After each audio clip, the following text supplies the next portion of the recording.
Welcome to GR9 news. ప్రతిక్షణం దళిత బహుజన పక్షం.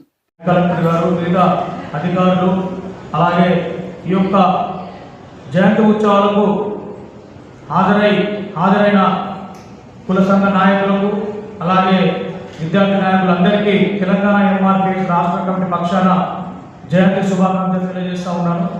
ముఖ్యంగా కలెక్టర్ గారికి మేము విన్నవించుకునేది ఏంటంటే 2022లో బాబు జగ్జీవన్ కన్వీనర్గా నేను పనిచేశాను. మరి ఆ రోజు అదే అంబేద్కర్ భవన్లో మేము ఒక 1000 మందితో కార్యక్రమం చేసినాము. ఆ రోజు జేసీ గారు వచ్చారు. అలాగే బాబు జగ్జీవన్ గారి జయంతి ఉత్సవాలు కూడా ఆ విధంగానే జరగాలని చెప్పి కూడా నేను దళిత సంఘాల పక్షాన నేను కోరుకుంటా ఉన్నాను. ముఖ్యంగా అదే రోజు మరి విగ్రహ ప్రతిష్ట కూడా మేము ఆ రోజు పూజ చేయడం కూడా జరిగింది పోస్ట్ ఆఫీస్ సెంటర్లో. కానీ ఈ రోజు వరకు కూడా జగ్జీవన్ రావు గారి విగ్రహం లేనందులో మరి మేము చాలా బాధపడుతున్నాం. సార్, మళ్ళీ జయంతి ఉత్సవాల వరకు బాబు జగ్జీవన్ రావు గారి విగ్రహం స్థాపించాలని చెప్పి నేను దళిత సంఘ పక్షాలను కోరుకుంటూ సెలవు తీసుకుంటాను. జై భీమ్, జై బాబు జగ్జీవన్ రావు.